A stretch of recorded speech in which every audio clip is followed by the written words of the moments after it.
हरिओम प्रणाम मित्रों। भगवत गीता जी के 10वें अध्याय के श्लोकों का चिंतन हमने शुरू किया है और ये 10वां अध्याय विभूति योग। विभूति माने वैभव, ऐश्वर्य।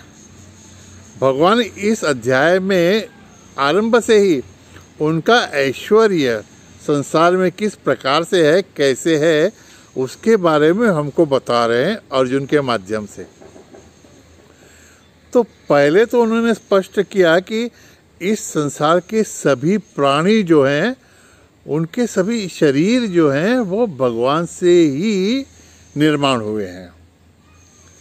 इसका वर्णन करते हुए भगवान ने कहा कि ब्रह्मा जी जो भगवान के ही स्वरूप हैं, उनसे 4 सनत कुमार निर्माण हुए, फिर 7 ऋषि हुए, फिर उनसे 14 मनु हुए और 14 मनुओं की ही प्रजा इस सृष्टि में दिखाई पड़ती है। तो सभी शरीर भगवान से निर्माण हुए, ये बात उन्होंने स्पष्ट कर दी। अब तीसरे और चौथे श्लोक में भगवान कहते हैं कि सिर्फ शरीर के ही नहीं, मन के जो कुछ भी अच्छे बुरे भाव हैं वे सब उन्हीं से निर्माण होते हैं। थोड़े शब्द भी देख लें तीसरे और चौथे श्लोक में के। भगवान कहते हैं बुद्धिर्ज्ञानम सम्मोह क्षमा सत्यम दमः क्षमः सुखम दुःखम भवो भावः भयं च भयमेव च अहिंसा समता तुष्टिः तपोदानं यशो यशः। आगे की पंक्ति महत्व की है। भवन्ति भावा भूतानां मत्त एव पृथग्विदाः। भगवान ने सभी इन्यूमरेट कर दिए, एक एक भाव। बुद्धि है, ज्ञान है, क्षमा है, अहिंसा है, तप है, दान है, और दोनों भय अभय, सुख दुख, यश अपयश, ये सभी भाव भगवान कहते हैं मुझसे ही निर्माण हो रहे हैं। तो पहली बात भगवान यहाँ पे हमको बताना चाहते हैं कि बच्चों, तुम इन विविध भावों में मत अटके रहो। इन भावों के पीछे मैं जो हूँ उसको देखने का प्रयत्न करो। क्यों? और क्या हो जाता है, भगवान कहते हैं मैं तुमको कुछ अच्छी बुद्धि देता हूँ तो उसका तुमको अहंकार इतना हो जाता है कि फिर उसी के परिणाम तुम भोगते हुए, माने अच्छा यश प्राप्त हो गया तो यश में इतने बह जाते हो कि मुझे भूल जाते हो।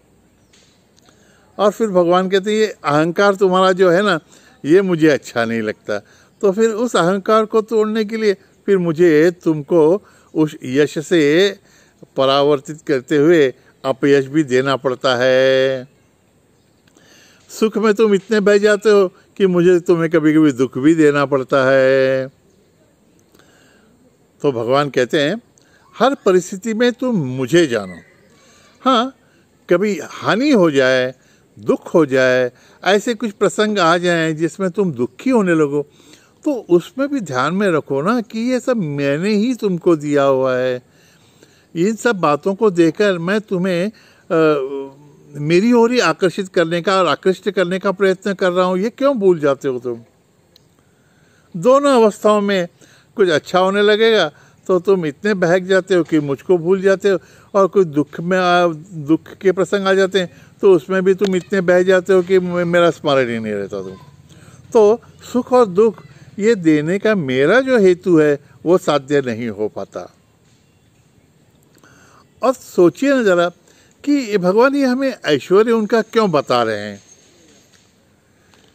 देखिए, हम लोग भगवान की उपासना तो सभी लोग करते हैं, लेकिन हम भी जानते हैं और भगवान भी जानते हैं कि अधिकतर लोग तो भय से भगवान की उपासना करते हैं, डर से कि शरीर मन बुद्धि के स्तर पर सब कुछ अच्छा बना रहे, शरीर के स्तर पर बीमारियां न आए, मृत्यु न आए, आरोग्य अच्छा बना रहे, मन में दुख न हो, कष्ट न हो, और हमारे पास जो संपत्ति है, ऐश्वर्य है, बाल बच्चे हैं, नौकरी धंधा है, पैसा पानी, वो सब अच्छा टिका रहे, इसलिए भगवान की कृपा रहे। अवकृपा से हम डरते हुए भगवान को पूछते रहते हैं, डर से। थोड़े से अर्थार्थी भी हम रहते हैं कि हमारे पास जो नहीं है वो प्राप्त करने के लिए भगवान की पूजा करेंगे, आराधना करेंगे, उपासना करेंगे, तो अब जो नहीं है वो भगवान से मिलेगा सब कुछ। तो ये थोड़ा सा ठीक नहीं है ना। देखिए, हम भी तो हमारे बच्चों से क्या चाहते हैं, हम सब कुछ दे सकते हैं हमारे बच्चों को, इतना सामर्थ्य हमारे में है, लेकिन हम चाहते हैं कि बच्चे हमसे थोड़ा सा प्रेम करें, और वो अगर हमसे प्रेम करेंगे तो हम सब कुछ उन पर लुटा सकते हैं। तो भगवान भी कहते हैं कि ये डर से या किसी लालच से जो तुम लोग मेरी पूजा करते हो ना, वो वैसे नहीं करते हो, तुम मुझसे प्रेम करो। और प्रेम निर्माण होने के लिए हमको भगवान की महिमा मालूम होनी आवश्यक है। श्रवण से ये पता चलता है। देखिए, एक दृष्टांत देते हैं, थोड़ा लौकिक ही है, लेकिन लौकिक से ही पारलौकिक बातों को समझा जा सकता है।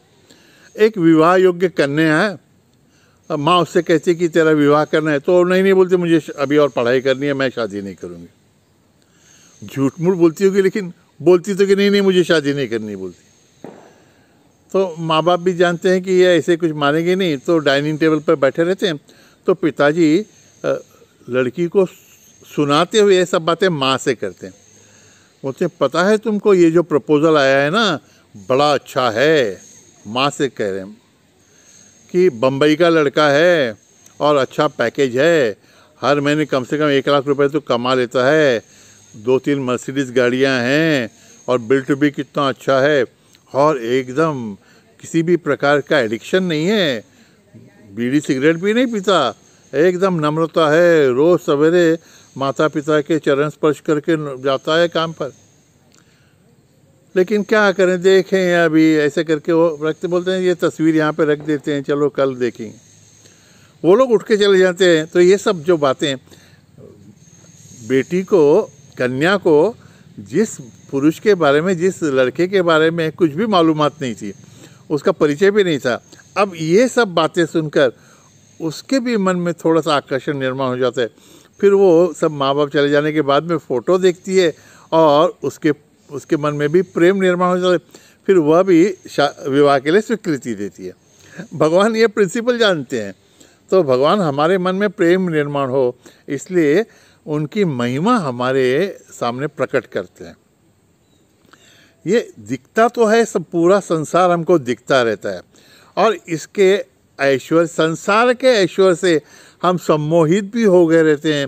भगवान सिर्फ हमको स्पष्ट करके बताते रहते हैं कि बच्चों, तुमको जो ये ऐश्वर्य संसार का प्रतीत हो रहा है, वो संसार का न रहते हुए वो मेरी ही महिमा है।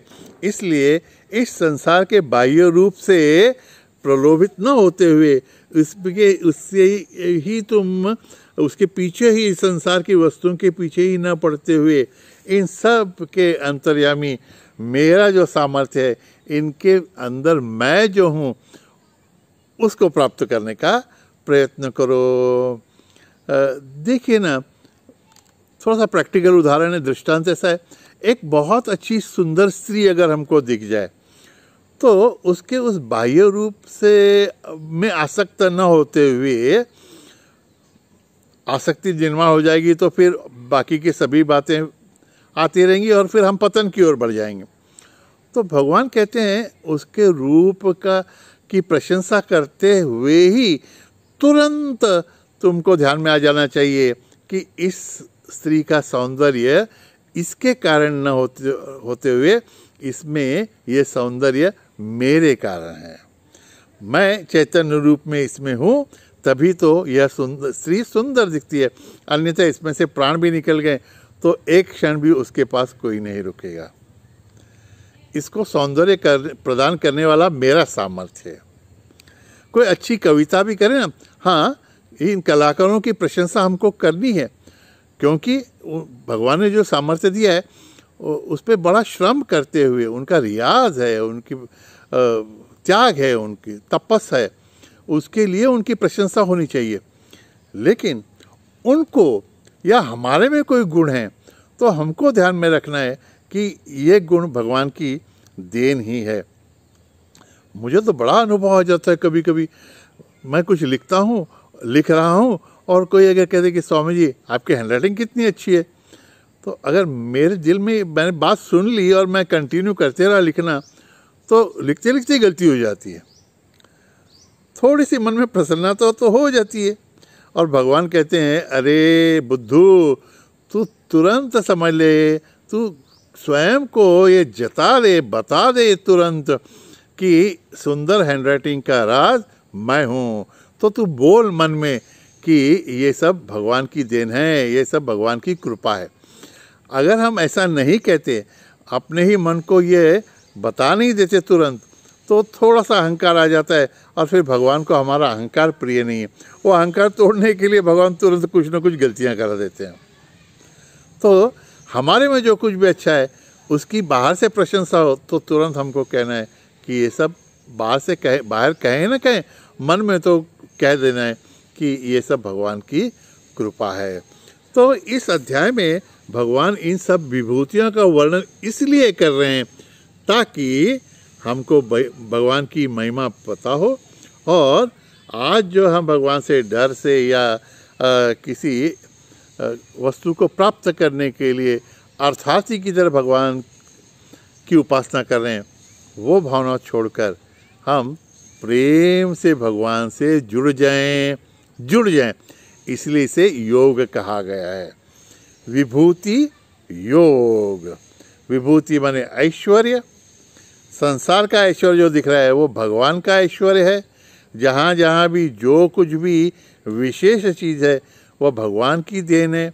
ऐसा समझते हुए इस संसार में जो ऐश्वर्य युक्त है, जो ऐश्वर्य का कारण है, संसार से न जुड़ते हुए उस ऐश्वर्य के कारण से परमात्मा से जुड़ने का प्रयत्न हमको करना है। इसीलिए यह ऐश्वर्य का ज्ञान हमें योग करने के लिए, भगवान से जुड़ने के लिए प्रेरित करे, ऐसा भगवान का मंतव्य है। इसके बारे में और चर्चा आगे करेंगे। तब तक के लिए हरि ओम तत्सत। नारायण नारायण नारायण।